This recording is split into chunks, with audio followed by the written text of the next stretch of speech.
in the arid heart of the Arabian Peninsula, where the sand shifted endlessly beneath the feet of tribes locked in generations of blood feud and alliance. No one could have imagined that within just a few decades, those same tribes would erupt from their deserts and forge one of the most consequential empires in human history. This is the story of the Arab conquests, an explosion of military, religious, and political transformation that redrew the map of the known world and sent shockwaves across 3 continents. It was a revolution powered not by a standing army or a vast treasury or imperial inheritance, but by belief, urgency, and momentum that seemed almost divine in scope. At the dawn of the 7th century, Arabia was a patchwork of nomadic tribes, settled merchant towns, and scattered religious cults. Mecca, the birthplace of the Prophet Muhammad, was a prominent religious and trade center, home to the Kaaba and controlled by the Quraysh tribe. It was not a civilization in the traditional imperial sense. There were no massive cities like Rome, no ancient bureaucracies like those of Persia or Byzantium. There were oral traditions, tribal law, poetry, raids for survival and honor. And yet, from this rugged soil, a singular movement emerged. The catalyst for the Arab conquests was Islam, revealed to Muhammad over a period of 2 decades. The early revelations of the Quran preached monotheism, submission to the will of a single God, and a social reform that challenged the oligarchic status quo of Mecca. The message, radical in its spiritual simplicity and political implications, faced fierce resistance. Muhammad and his followers endured years of persecution until in 622 they made the Hijra, the migration to Medina. This single event did more than relocate a persecuted prophet. It marked the beginning of a new political order, a community bound by faith rather than tribe, the Ummah. In Medina, Muhammad became more than a preacher. He was now a statesman, a military leader, and the architect of a new kind of power. Over the next decade, through alliances, battles, and conversions, Islam spread across Western Arabia. The turning point came with the conquest of Mecca in 630. Rather than destruction, Muhammad offered amnesty and reintegration, securing the city and its sacred Kaaba for Islam.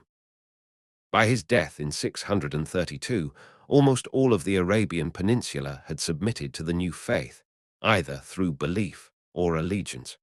But Muhammad's death posed an immediate crisis. Who would lead the Muslim community now that the Prophet was gone?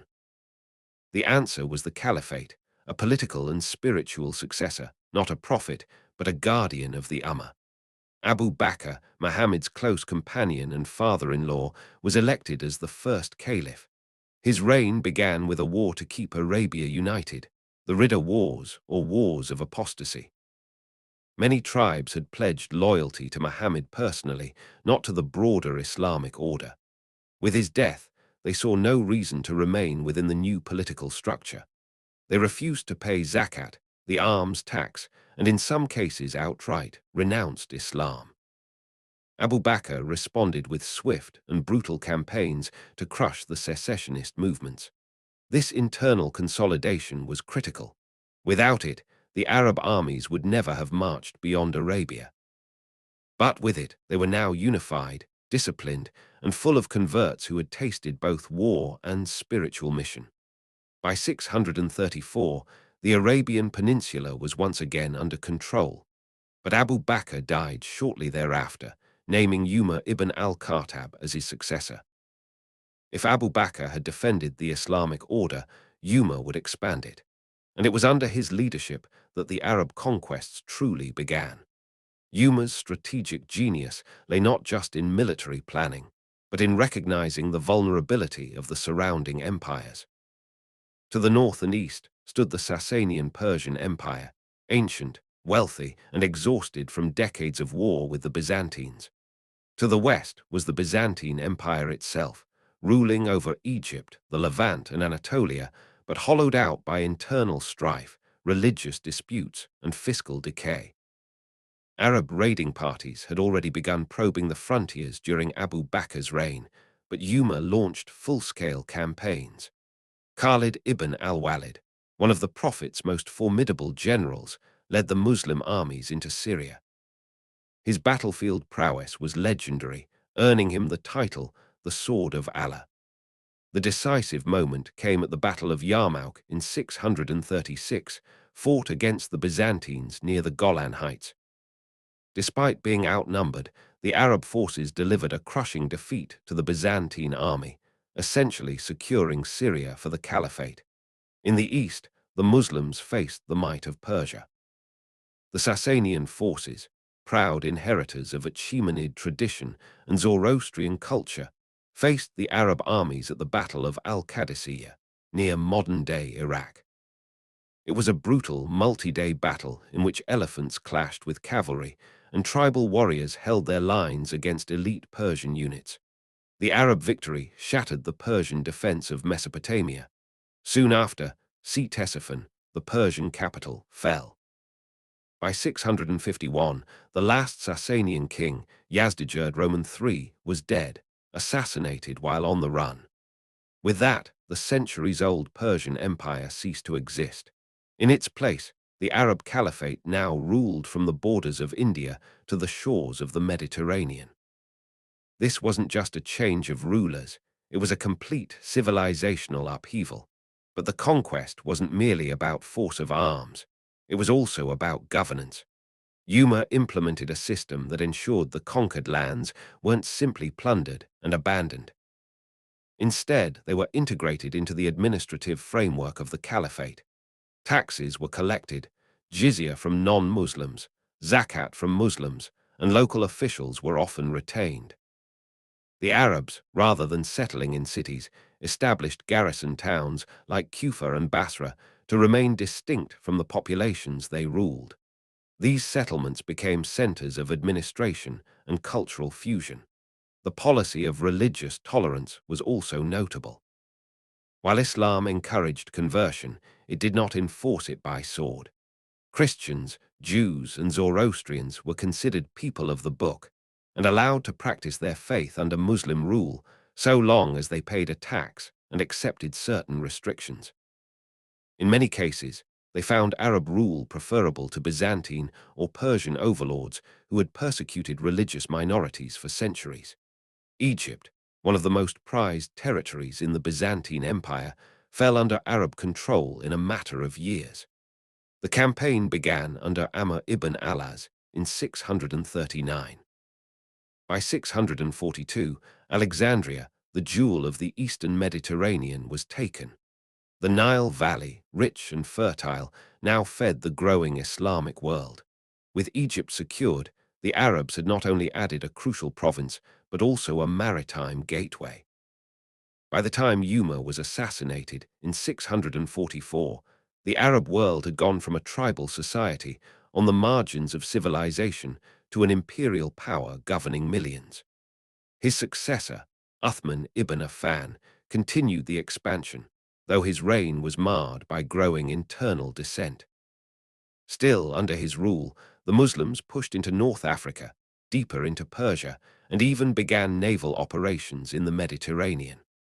One of the most significant moments in Uthman's reign, beyond the conquests, was the compilation of the Quran into a standardized text.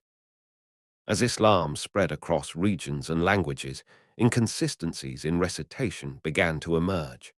To preserve the integrity of the message, Uthman ordered the creation of a unified version, which will be distributed to the major cities of the Caliphate. That act cemented not only religious unity, but a cultural one that would endure for centuries. Yet, the rapid expansion and spoils of conquest bred internal tension. Tribal rivalries re-emerged under new banners.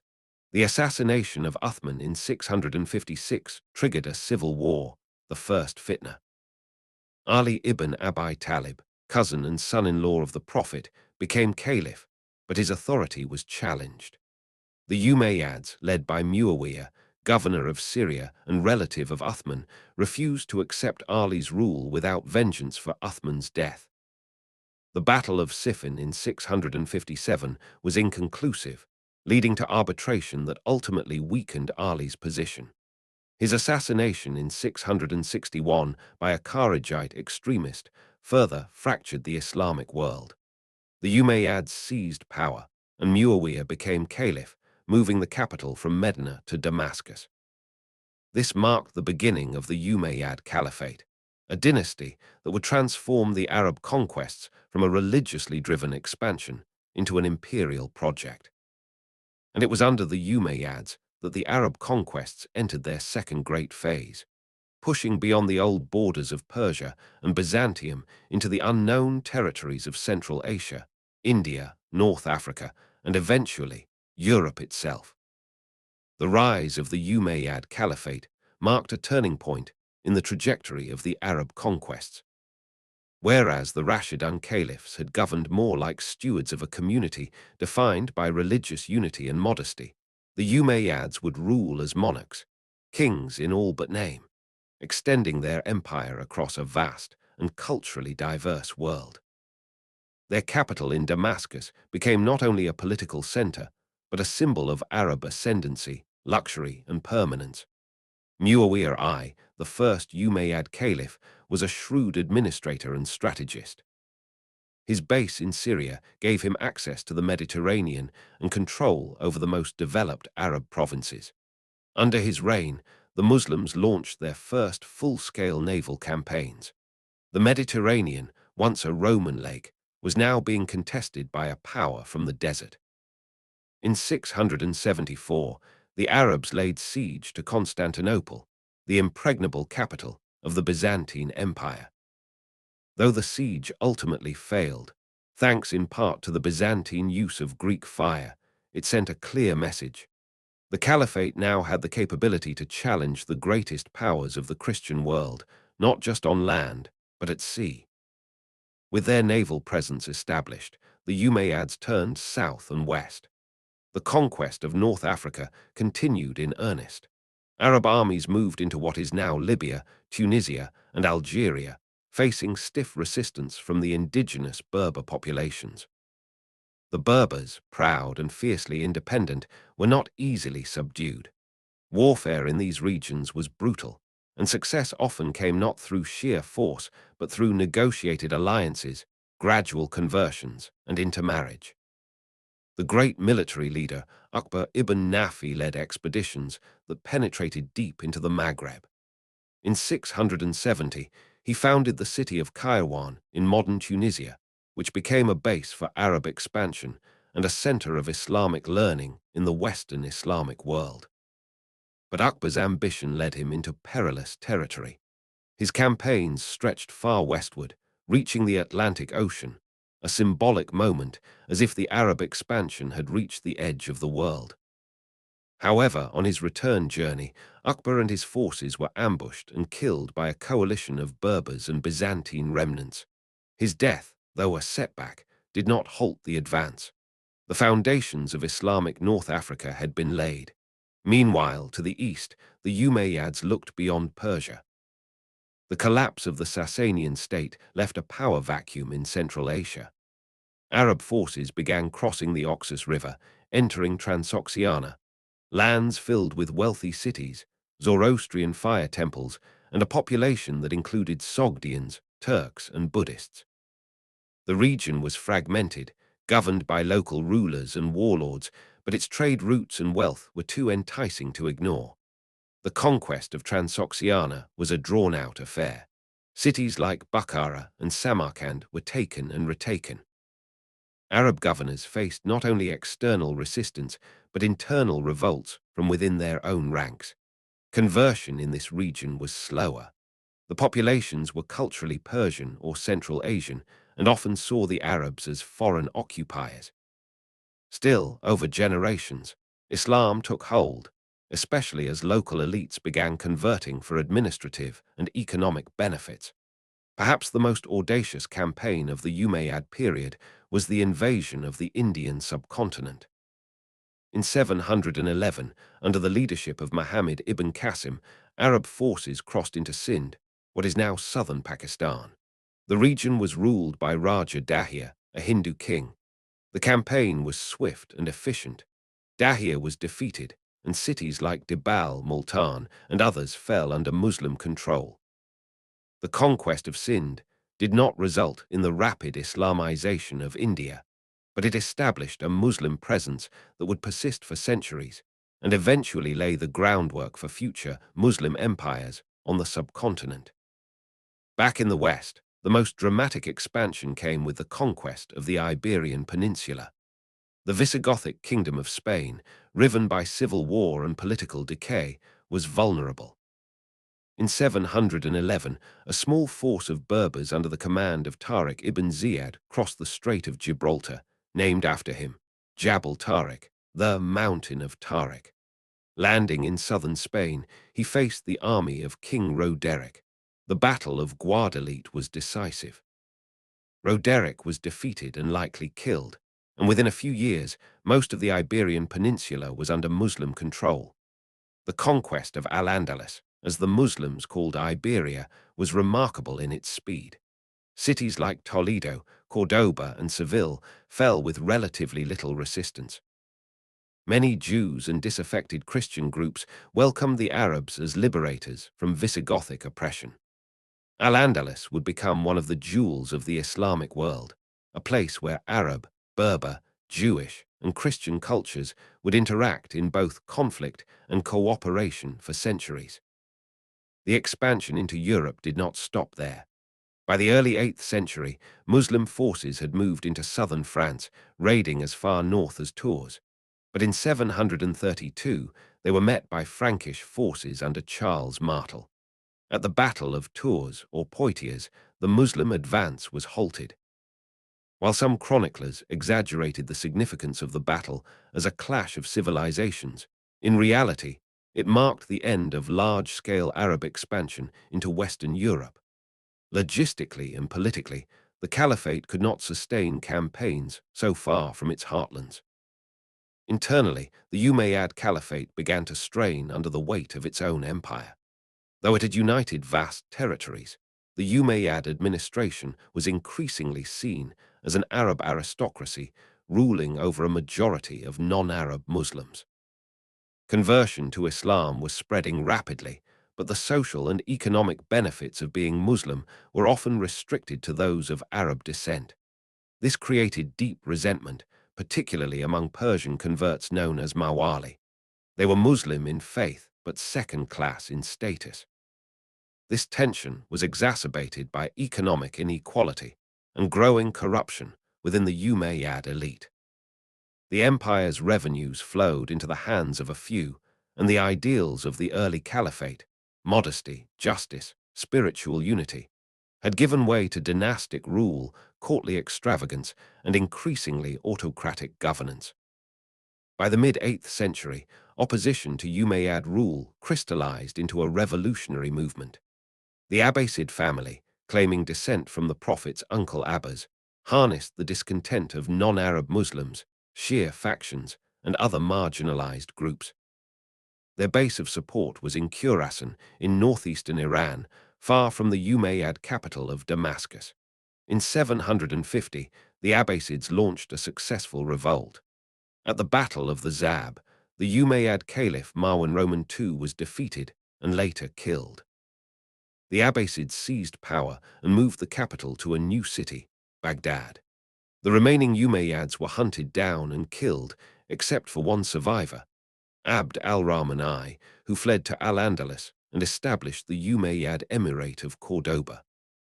Thus, while the Abbasids ruled the east, a rival Umayyad dynasty would flourish in the west. The Abbasid revolution was not just a political change, but a cultural and ideological one. The new regime positioned itself as a return to just governance and inclusivity. Non-Arab Muslims were now integrated into the state's structure. Persian culture, literature, and administrative practices heavily influenced Abbasid governance. The Islamic world was no longer Arab in character alone. It was now Persianized, cosmopolitan, and global. Yet despite this dynastic shift, the Arab conquests had largely come to an end. The first century of Islam had seen a near-unprecedented expansion of territory.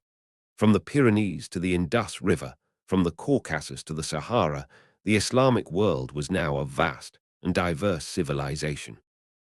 What made the Arab conquests unique was not merely their speed or scale, but their transformative power. Unlike the Mongols, who would later conquer vast territories without leaving a lasting cultural imprint, the Arab-Muslim conquests changed the linguistic, religious, and social landscape of the regions they touched. Arabic became the lingua franca from Morocco to Iraq. Islam became not just a religion, but a civilization. Cities like Cairo, Baghdad, Damascus, and Cordoba would become centers of learning, trade, and innovation. But the expansion had come at a cost. The ideals of the early community had given way to empire, with all the contradictions that entailed. While the message of Islam had inspired legions to conquer, rule brought bureaucracy, hierarchy, and politics.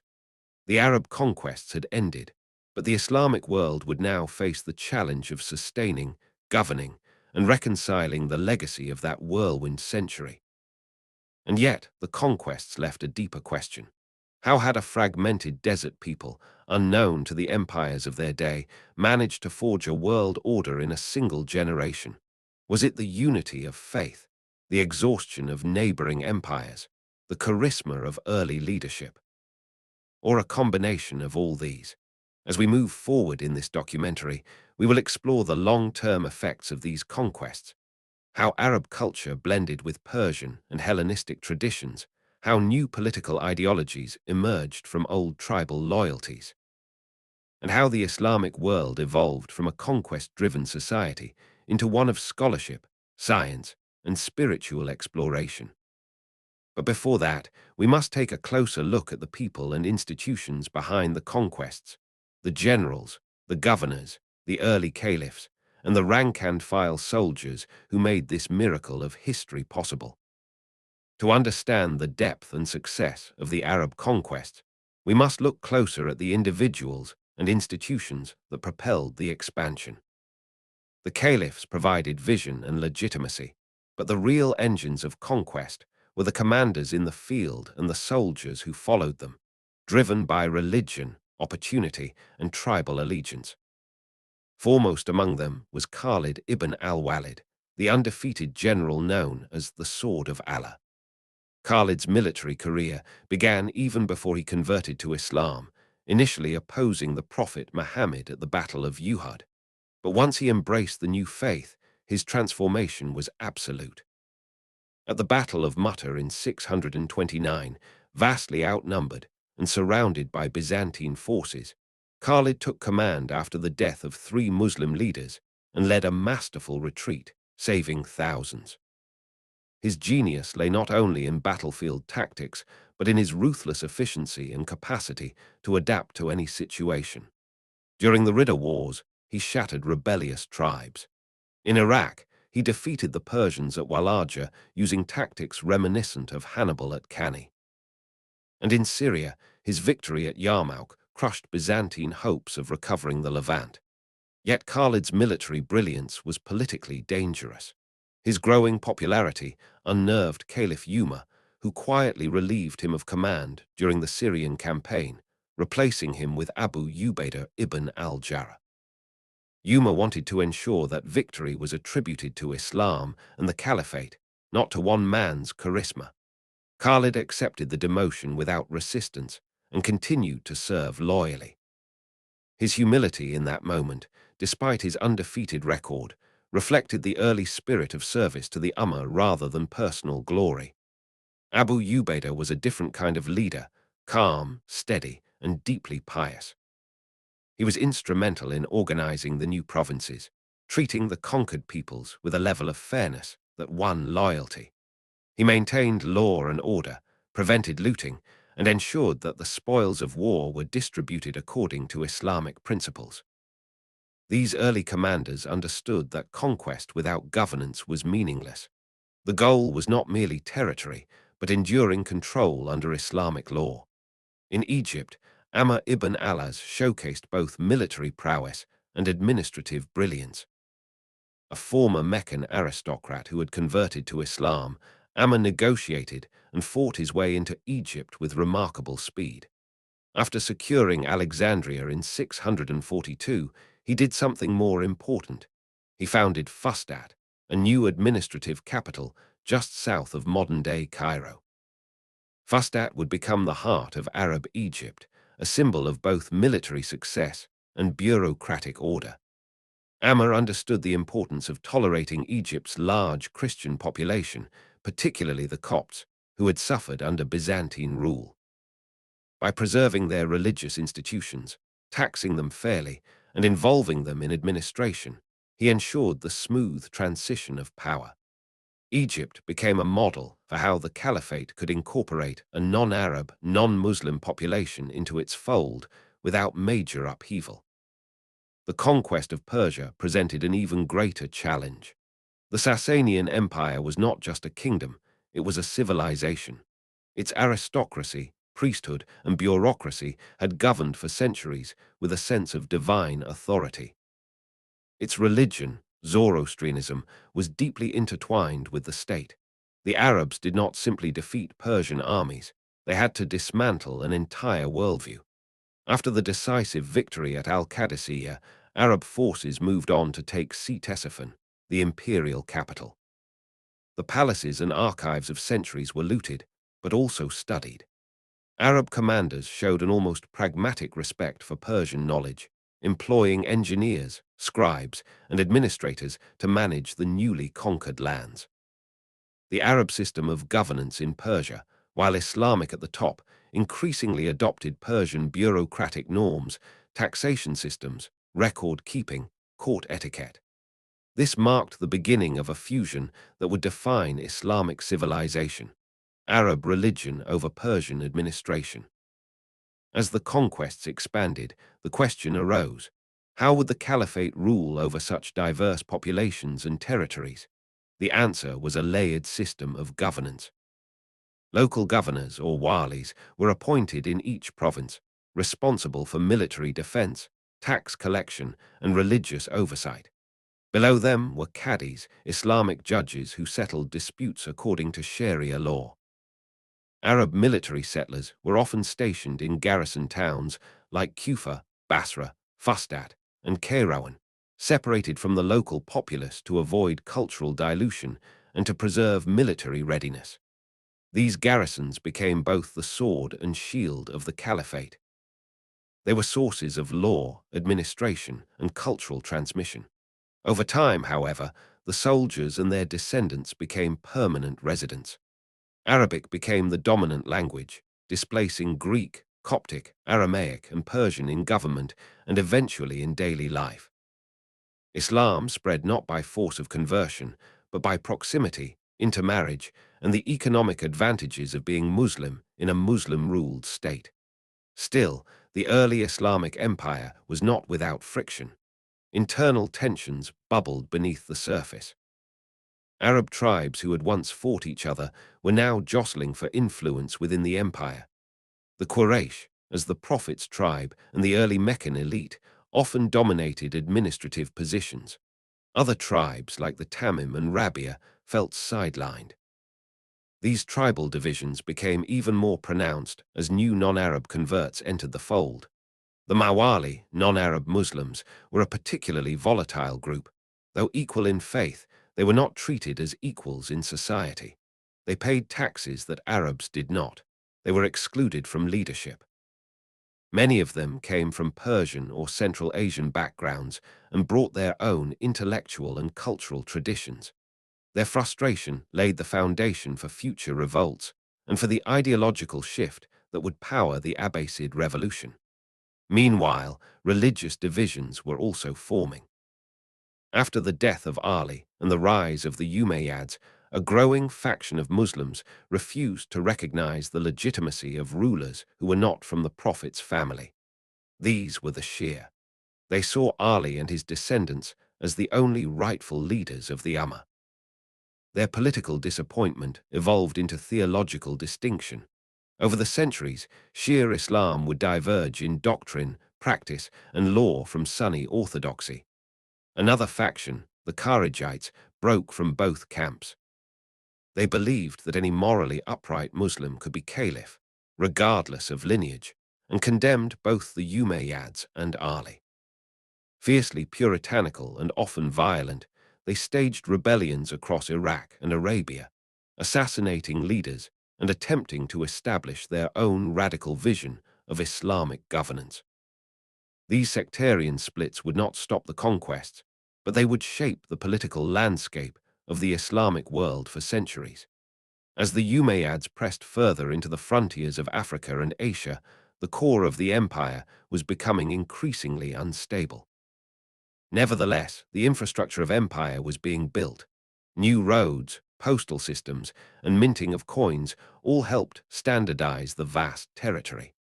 Arabic inscriptions began to appear on official seals and monuments. The Dome of the Rock in Jerusalem, completed in 691 under Caliph Abd al-Malik, was more than a religious site. It was a political statement. Its bold inscriptions declared Islam's supremacy over Christianity and Judaism. Abd al-Malik also initiated the Arabization of the bureaucracy. Greek and Persian officials were replaced or retrained. Arabic became the language of administration, law, and learning. This shift had profound consequences. Language unifies. It creates a shared culture, even across vast distances. Arabic became not just the language of religion, but of science, philosophy, and commerce. The conquests had created an empire. The language would create a civilization. One of the most crucial effects of the Arab conquests was the integration of trade networks. The Islamic Empire now straddled the Silk Road, the Indian Ocean, the Red Sea, and the Mediterranean. Goods, ideas, and people flowed across this vast network. Spices from India, silks from China, slaves from Africa, and manuscripts from Greece all converged in the cities of the Caliphate. In this crucible of conquest and commerce, Islamic civilization would be forged, not just through faith or arms, but through synthesis.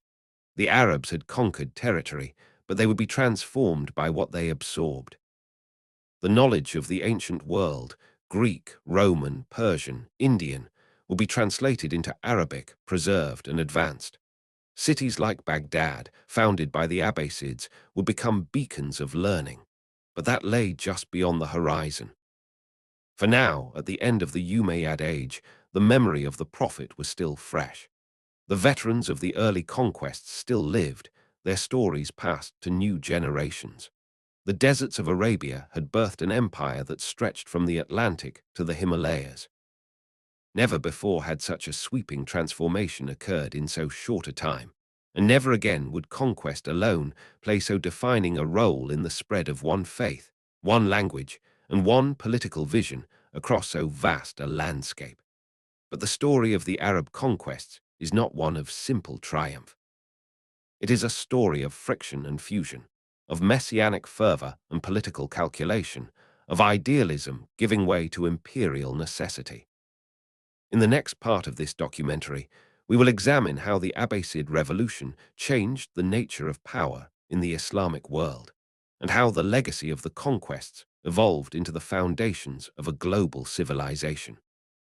With the collapse of the Umayyad dynasty and the rise of the Abbasids in 750, the Arab conquests came to an end in the conventional sense. No longer would Arab-led armies burst outward from the desert heartland to annex vast imperial territories. The borders of the caliphate had reached their practical limits, but conquest is not merely measured in the taking of land. It is also the conquest of minds, institutions, and civilizations.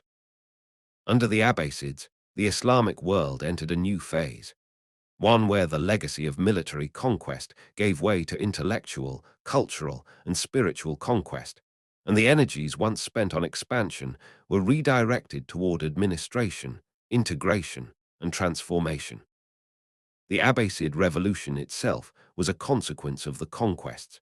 As the Islamic empire expanded, the early Arab military elite, the Qurayshi aristocracy and tribal commanders, had built a system where Arabness was privileged. Non-Arab Muslims, the Mawali, were second class, often subject to discriminatory taxation and exclusion from governance. The Abbasids built their movement on the back of this resentment. Their uprising was not simply a sheer revolt or a dynastic dispute. It was a multi-ethnic, populist revolt against an Arab imperial class that had overreached. The revolution was coordinated largely from Khorasan in the northeast, where Persian cultural influence was strongest and where Arab tribal politics had less of a stranglehold. When Abu Muslim led the revolt that toppled the Umayyads, he did so with the support of non-Arab converts, Persians, disgruntled Arabs, and secret networks of agitators who had long prepared the ideological foundation. When the Abbasids took power, they moved the capital eastward, away from Damascus, to a new city they would build, Baghdad. Baghdad was more than a political center, it was a statement. Built on the banks of the Tigris in Mesopotamia, near the ancient Persian capital of Ctesiphon, it embodied the shift in power from Arab tribal elites to a more cosmopolitan, Persianized bureaucratic culture. While still nominally an Arab empire, the Abbasid Caliphate increasingly drew on Persian administrative traditions, using scribes and secretaries well versed in the arts of governance and court culture. The Arab conquest had brought Islam to Persia. The Abbasids now allowed Persia to leave its mark on Islam. The transformation of the Islamic world under Abbasid rule was profound. Arabic remained the language of religion, but Persian literary and political ideals infused the court. Caliphs now ruled like shahs, monarchs surrounded by opulence, eunuchs, and ritual. The simplicity of the Rashidun caliphs was replaced with imperial grandeur, and this synthesis birthed a civilization. Though the Abbasids did not pursue the same scale of territorial conquest as their predecessors, they were not without military ambition. Their early caliphs waged campaigns against the Byzantines, occasionally raiding Anatolia and threatening key cities. They rebuilt frontier fortresses, organized defense zones, and maintained a professional army supplemented by soldiers from across the empire, Arabs, Turks, Berbers, and others. One of the major developments of the Abbasid era was the increasing reliance on Turkish slave soldiers, or ghilman, who would come to dominate military and political power in later centuries. The Turkic steppe tribes, who had fought both Arabs and Persians in Central Asia, were now being integrated into the caliphate, not just as conquered peoples, but as military partners. This process laid the foundation for future Islamic Turkic empires, including the Ghaznavids, Seljuks, and eventually the Ottomans. In the far west, the descendants of the Umayyads had not vanished. Abd al-Rahman I, the sole survivor of the Umayyad slaughter during the Abbasid rise, fled across North Africa and arrived in Al-Andalus, where he established a rival emirate centered in Cordoba. Though politically separate, Al-Andalus remained culturally and religiously part of the Islamic world. It became a beacon of learning, architecture, and tolerance. In time, Cordoba would rival Baghdad in splendor. The conquest of Al-Andalus was not static either. For centuries, Muslim control fluctuated. Local rebellions, Christian resistance in the north, and Berber uprisings continually reshaped the region. But the cultural conquest endured. Arabic became the language of high culture and administration. Islamic jurisprudence governed daily life. Mosques, palaces, and libraries turned Andalusian cities into jewels of the medieval world. Back in the east, Abbasid control over the frontier provinces grew more tenuous as time passed. The vast distances, logistical challenges, and local rivalries made direct rule difficult. Semi-autonomous dynasties began to emerge. The Tahirids in Khorasan, the Safarids in Sistan, and eventually the Buyids and Samanids. These dynasties often acknowledged Abbasid religious authority but operated independently in practice. Many of them continued the process of Islamization in their own regions. One of the most dramatic frontiers of the post-conquest period was Central Asia. Though initial Arab campaigns had reached the Oxus and beyond, it was under the Abbasid period and its successor dynasties that Islam truly took root in Transoxiana. In cities like Bukhara and Samarkand, once centers of Buddhist, Zoroastrian, and Hellenistic thought, Islam slowly became dominant. This did not happen by mass conversion through coercion, but through gradual assimilation. Local rulers converted for political advantage. Sufi missionaries traveled the Silk Roads. Trade brought Muslims and non-Muslims into daily contact. Over time, Islam became embedded in the culture. India, too, remained a contested frontier. After the initial conquest of Sind in 711, further expansion into the subcontinent was slow and limited. The Hindu and Buddhist kingdoms of the north resisted Muslim incursions. The Islamic presence remained mostly confined to the northwest, and it would take later Turkic and Afghan invasions to make deeper inroads. But the foundation laid by Muhammad ibn Qasim's conquest endured. In cities like Multan and Mansura, Muslim communities flourished under both Arab and local rulers. Meanwhile, in Africa, the process of conquest turned to conversion and assimilation. After the Arabs reached the Atlantic in Morocco, the challenge became one of integration. The Berbers, fierce and resistant, eventually embraced Islam, but not always Arab rule. Rebellions flared regularly, especially when Arabs tried to impose ethnic hierarchies. The Berber revolt of the 740s was particularly devastating. It forced the Arabs to rethink their approach, allowing for greater autonomy and inclusion of Berbers in governance. Islam spread rapidly through the Berber world, and from there it crossed the Sahara. Arab and Berber traders journeyed south, establishing caravan routes and bringing Islam to the Sahel and West Africa. This was not conquest by the sword, but conquest through commerce.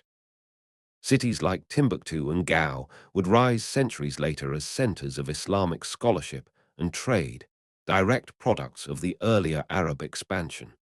In the east, Arab sailors began to venture further into the Indian Ocean. They established trading posts along the coasts of India, Sri Lanka, and eventually Southeast Asia. Here again, Islam spread not through conquest, but through presence. Arab merchants married into local elites, built mosques, and established schools. In places like Sumatra and Java, the legacy of the Arab conquests would eventually shape the rise of Islamic sultanates in the archipelago. Thus, while territorial conquests had largely ceased, the influence of the Arab conquests continued to ripple outward. The Arabic language became the medium of science, theology, and philosophy from Andalusia to Central Asia. Islamic law, or Sharia, codified and standardized life across diverse cultures. Institutions like the madrasa and the Waqf created networks of learning and charity that transcended borders. Even as the political unity of the caliphate weakened, the cultural and religious unity of the Islamic world solidified. What the Arab conquests had done was set the foundation for a global civilization. It was not just the land that was conquered, it was time. The memories, texts, languages, and systems they established endured far longer than the empires that enacted them. By the 9th century, Arab identity itself was changing. Many of the leading scholars, poets, and scientists of the Islamic world were no longer ethnically Arab. Al-Khwarizmi, the father of algebra, was Persian. Al-Farabi, a philosopher who synthesized Greek thought with Islamic theology, was from Central Asia. But they all wrote in Arabic. They all operated within a world shaped by Arab conquest. In that sense, the Arab conquests had triumphed not by creating permanent political empires, but by laying the framework for something larger, a civilization of shared faith, language, and intellectual inquiry that would persist for more than a millennium. And yet, this story also contains its own contradictions. The Arabs had begun as desert tribes with no imperial tradition. Their early conquests were justified as a mission of faith and justice, but within a few generations, they had become rulers, kings, and emperors. They taxed, governed, and oppressed like any other ruling elite. The gap between the ideals of early Islam and the realities of empire was one of the enduring tensions of the Islamic world.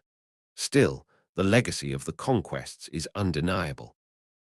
In less than a century, the Arabs had shattered two great empires, created a new world order, and changed the religious map of the world. They had brought into being a civilization that would rival any in history, not just by sword, but by law, language, learning, and trade. In the final part of this documentary, we will examine how the memory of the conquests shaped the Islamic imagination for centuries to come, how caliphs, poets, jurists, and revolutionaries all looked back to the age of expansion as both inspiration and warning. The sword had been sheathed, but the story was far from over. As the Islamic world transitioned from the age of rapid conquest to that of civilization building, the memory of the Arab conquests became both a foundational myth and a political tool.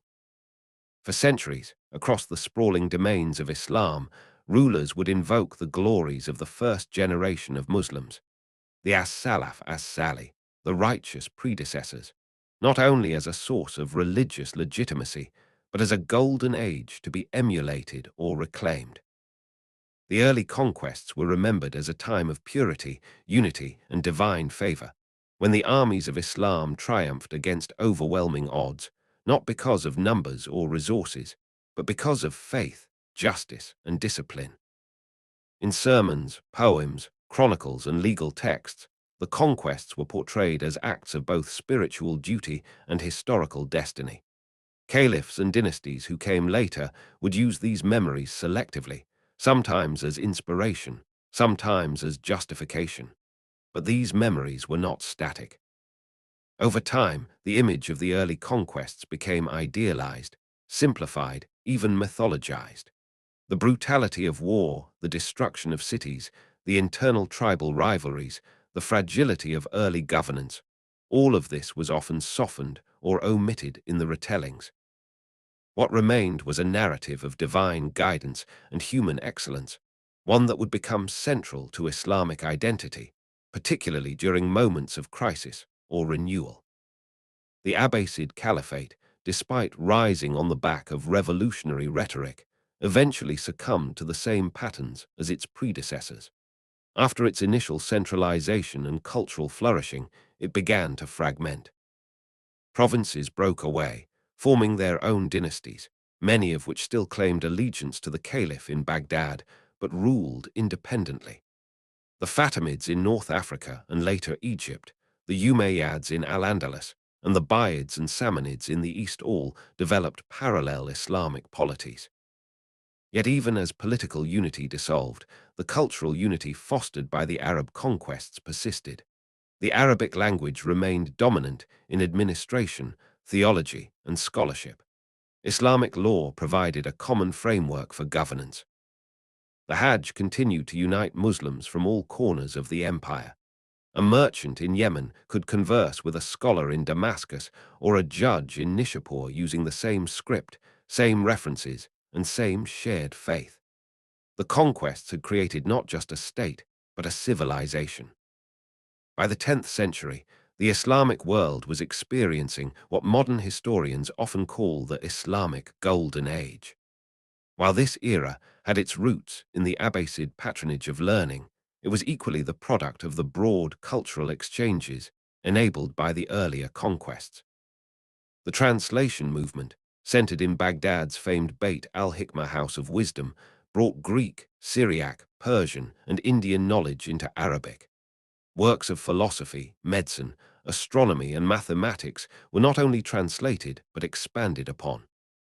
Figures like Al-Kindi, Al-Razi, Al-Farabi, Ibn Sina Avicenna, and Al-Hazen revolutionized science and thought. In their writings, one can see the legacy of conquest, the blending of Hellenistic, Persian, Indian, and Arab traditions into a uniquely Islamic synthesis. Their work would later pass into Latin translation and influence the European Renaissance, a distant but powerful echo of Arab expansion. In the West, Al-Andalus emerged as a glittering jewel of the Islamic world. The Umayyads in Cordoba, though cut off from the Eastern Caliphate, built a sophisticated court that rivaled Baghdad. Under Abd al-Rahman III, Cordoba became a city of scholars, libraries, mosques, and diplomatic embassies. Jews and Christians lived under Muslim rule, often contributing to the cultural and intellectual life of the region. This conviventure, though not without tension, became a model of coexistence that contrasted sharply with the religious uniformity sought in Christian Europe.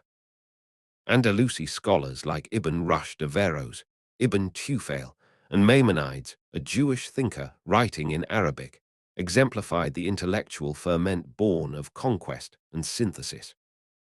Poetry, architecture, music, and science flourished in this world, a world made possible by the initial military campaign across the Straits of Gibraltar centuries earlier. Meanwhile, in the eastern frontier, the Central Asian steppes and the Indian subcontinent continued to absorb Islamic influence. Turkic peoples, once enemies of the Caliphate, became its protectors and inheritors. The Ghaznavids, a Turkic dynasty, expanded Islam into northern India, building upon the earlier Arab conquests of Sind.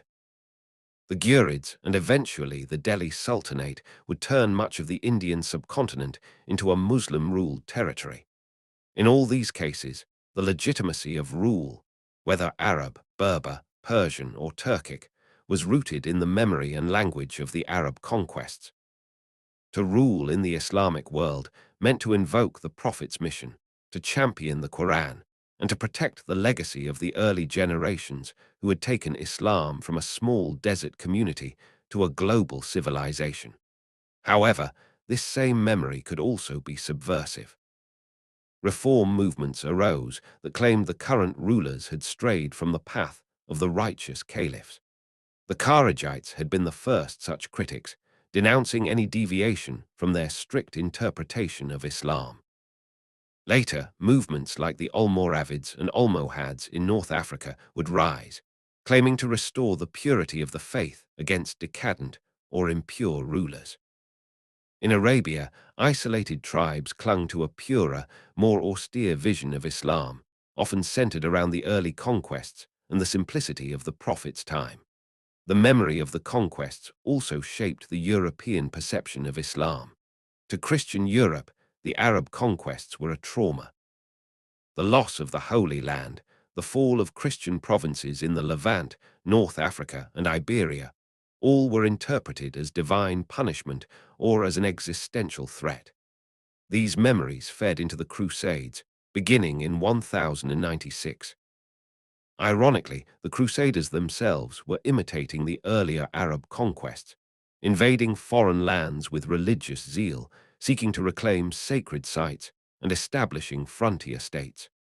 The Crusades, however, failed to reverse the conquests. Though they established a Latin presence in the Levant for nearly 2 centuries, the Crusader states were eventually dismantled by resurgent Muslim powers such as the Ayyubids and later the Mamluks. The Islamic world, still fractured politically, remained robust in culture and society. By the 13th century, a new and unexpected force entered the scene: the Mongols. Their invasion was as devastating to the Islamic world as the Arab conquests had been to Byzantium and Persia centuries earlier. Baghdad was sacked in 1258, its libraries burned, its caliph killed. The center of the Islamic world was shattered. And yet, even this catastrophe could not undo the deeper legacy of the Arab conquests. In a strange historical twist, the Mongols who destroyed the Islamic Caliphate would themselves convert to Islam. In Central Asia and Persia, Mongol rulers adopted Islam as their state religion. In India, the greatest Islamic empire, the Mughal Empire, was founded by Babur, a descendant of both Genghis Khan and Tamerlane. Islam continued to spread, carried not by Arab armies now, but by Sufi mystics, scholars, and imperial patronage. The Ottoman Empire, founded in Anatolia by a small Turkic principality, would rise to become the most powerful Muslim empire in history. It would conquer Constantinople in 1453, finally ending the Byzantine Empire. Its sultans would assume the title of caliph, reviving the institution in a new context.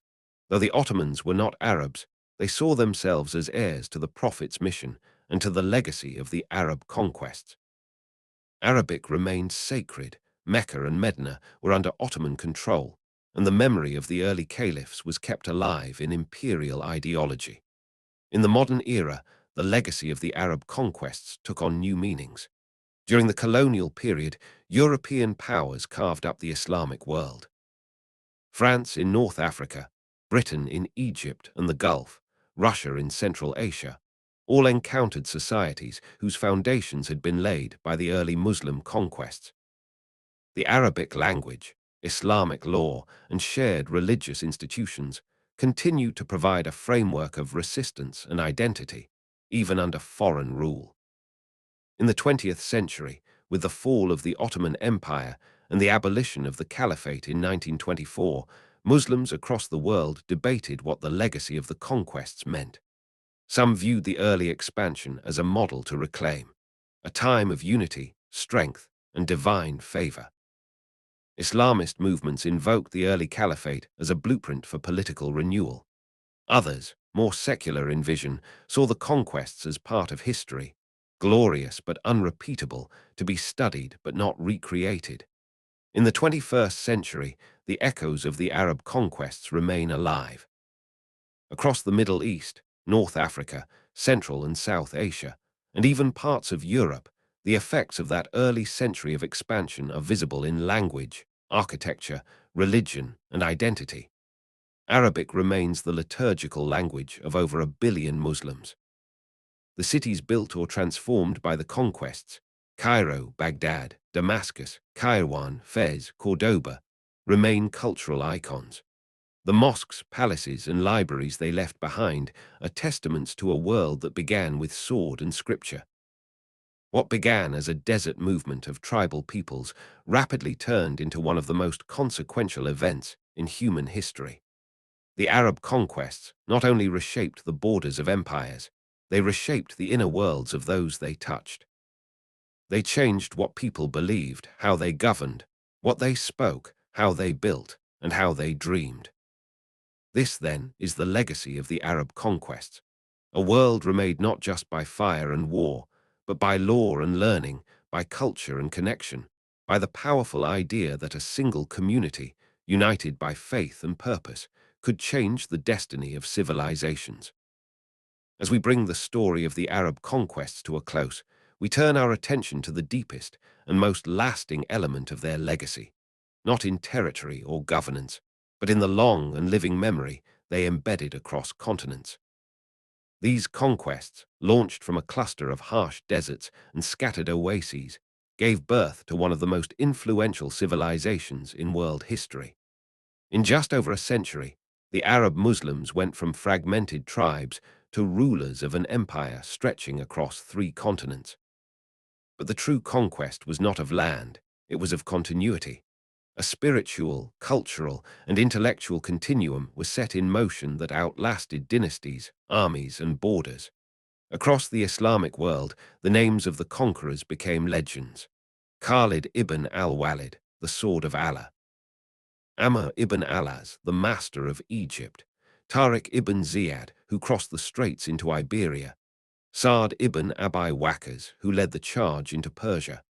They were more than commanders, they became archetypes, symbols of determination, tactical brilliance, and divine favor.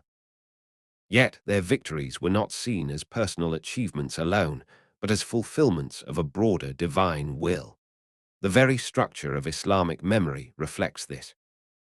The early battles, Badr, Uhud, Yamama, Yarmouk, Qadisiyah, and Tours, are remembered not just for their military significance, but for what they represented: the transition of Islam from a persecuted faith to a global civilization. The companions of the Prophet who participated in these battles became saints in Islamic consciousness, their words preserved, their deeds revered, their choices dissected by theologians and jurists for generations. It was a kind of sacred historiography, history as theology. The process of memory-making extended into every facet of Islamic life. Legal schools, madhabs, developed in the centuries after the conquests, grounded their jurisprudence in the precedents set by the early conquerors and governors. The Sunni Shia divide, itself rooted in disputes over leadership after the Prophet's death, remained shaped by interpretations of the conquests and their aftermath. Shia communities, marginalized in the early centuries, crafted their own historical narratives, emphasizing martyrdom, betrayal, and resistance, while Sunni historiography often championed the unity and justice of the Rashidun caliphs. In Sufism, the mystical branch of Islam, early conquerors were sometimes reimagined not only as warriors, but as spiritual exemplars. Lineages of Sufi orders claimed descent from companions of the Prophet or commanders of the conquests, symbolizing both physical and spiritual victories. Conquest in this sense became interiorized, a struggle of the soul as much as of the sword. Outside the Islamic world, the memory of the Arab conquests was no less potent. In Europe, for centuries, the term Saracen conjured images of a powerful, exotic enemy. The rapid expansion of Islam was seen as an existential threat to Christendom, and its initial victories were burned into the cultural psyche. The Crusades were, in part, a delayed reaction to the Arab conquests, an effort to reverse, avenge, or contain their legacy. From medieval songs to Renaissance texts, the specter of the Arab conquests loomed over European imagination. Yet, ironically, those same conquests became a conduit for European rediscovery. The preservation and expansion of classical knowledge by Muslim scholars, made possible by the stable networks created through conquest, allowed Europe to recover lost sciences and philosophies. Translations of Arabic texts in Toledo and Sicily reintroduced Aristotle, Galen, and Ptolemy to the West. Algebra, chemistry, optics, and medicine flowed back into Europe, often through Latinized versions of Arabic works written in the cities that had once fallen to Arab armies. The role of Arabic as a scholarly language, another byproduct of the conquests, became so dominant that even non-Arab Muslims, such as Persians, Berbers, and Turks, wrote their most important works in Arabic. For many centuries, Arabic served the same role that Latin did in Europe, the language of law, religion, science, and literature. This was not just because of the Quran, but because the conquests had ensured Arabic would become the administrative and intellectual spine of a sprawling world. What's often overlooked is the remarkable longevity of the institutions established in the wake of conquest. The Islamic calendar itself is marked not by the Prophet's birth or death, but by the Hijra, the migration to Medina, which marked the beginning of a community that would eventually undertake these conquests. That calendar is still in use across the Islamic world today. The structures of governance, the concepts of the Diwan bureaucratic register, the use of the Amir al-Mu'minin commander of the faithful, the protocols of tribute, tax, and land tenure, all were born in those early years and survived for centuries. Cities too bear the physical scars and triumphs of conquest. Kufa and Basra, founded as Arab garrisons, became centers of theology and jurisprudence. Fustat evolved into Cairo, one of the greatest cities in the Islamic world. Cordoba, once a provincial Roman town, became a beacon of learning, illuminated by the afterglow of conquest. Samarkand and Bukhara, cities of ancient Central Asia, were drawn into the Islamic world not just by war, but by the infrastructure and networks the conquests had made possible. It's also crucial to recognize how the Arab conquests catalyzed Islam's transformation from a regional monotheism into a global religion. When Muhammad died in 632, the Muslim community was a few 100,000 strong, clustered around the Hijaz. A century later, Islam stretched from the Atlantic to the Indus. The faith had transcended ethnicity, geography, and language. Converts came not only from conquered populations, but from among the intellectual and political elites of those societies. And once conversion accelerated, Islam stopped being an Arab religion and became a universal one. This universality required adaptation. The Umayyads and Abbasids had to contend with integrating non-Arabs into what had begun as an Arab-led movement. In doing so, they created space for theological development, legal pluralism, and cultural fusion. Islam absorbed local customs, art styles, and even calendar systems. In Persia, Nowruz continued to be celebrated under Islamic rule.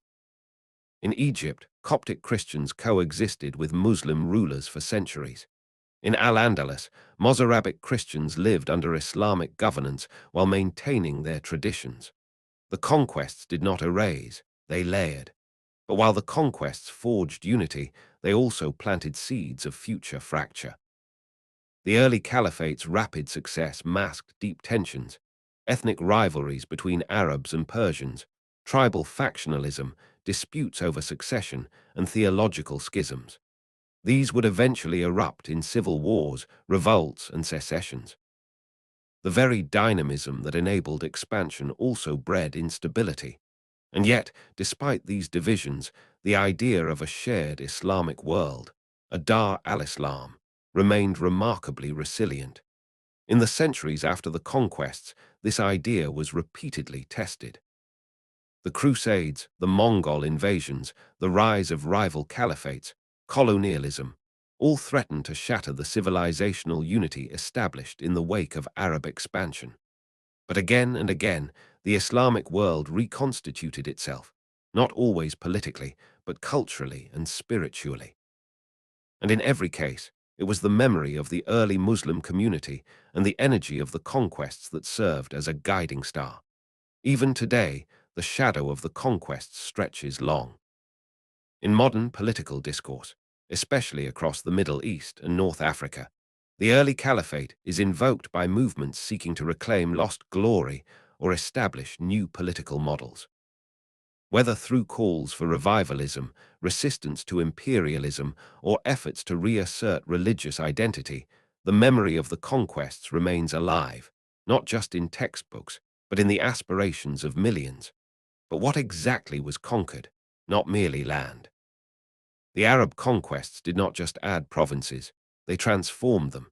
They brought with them a new axis of belief, language, law, and learning. They created cities that would become capitals of faith and intellect. They set in motion migrations and cultural exchanges that would reshape the old world.